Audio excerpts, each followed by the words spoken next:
আজকের এই ব্লগটি রথযাত্রা নিয়ে। আমি কিভাবে এখানে ঘুরলাম, কি হলো, সম্পূর্ণ আপনাদের এই ভিডিওতে জানাবো।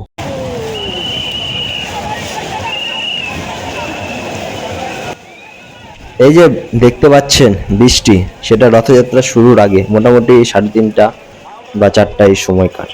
সাধারণ মানুষের অবস্থা দেখুন, বৃষ্টিতে ভেজে রথযাত্রা সব এসেছে এবং নাম কীর্তন শুরু করেছে। তাহলে শুরু করি আমার জার্নি।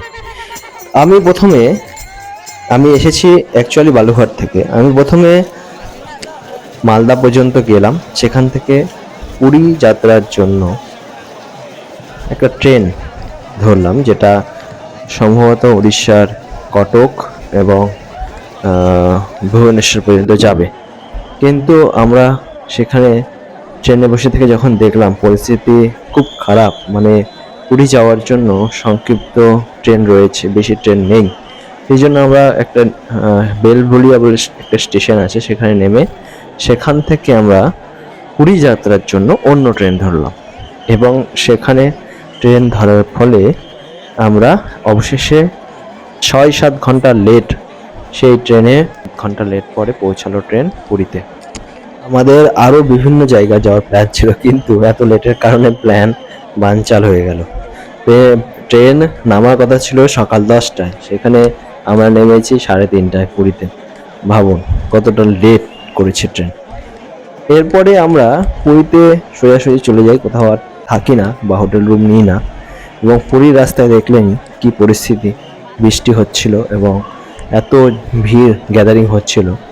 আমরা ভাবলাম এর থেকে বেশি ভিড় মনে হয় হবে না, কিন্তু অবাক করা বিষয়, যখনই 4টা বাজলো তারপর থেকে এত ভিড় আসা শুরু করলো। মোটামুটি 5টা-6টার মধ্যে প্রচণ্ড ভিড়ে পুরা রাস্তা, এত চওড়া রোড, পুরা রোড একদম কভার হয়ে গেছে, কোথাও এতটুকু দাঁড়ানোর জায়গা নেই।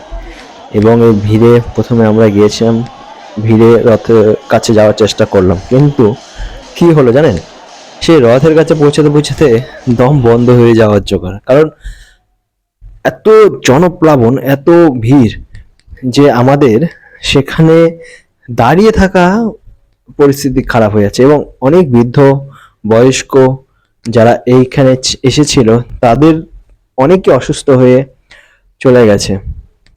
শেষে কোনো এক সময় সুযোগ করে আমরা সেই ভিড়ের মধ্যে গিয়েও রথ টানলাম এবং প্রসাদ গ্রহণ করলাম।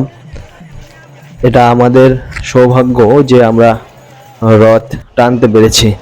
এবারে আমরা কি করলাম, সেখান থেকে সোজা চলে আসলাম খাবার দোকানে। খাবার খেয়ে ট্রেনে উঠলাম। দেখুন ট্রেনের পরিস্থিতি, জেনারেল কামরায় ট্রেনের পরিস্থিতি দেখুন।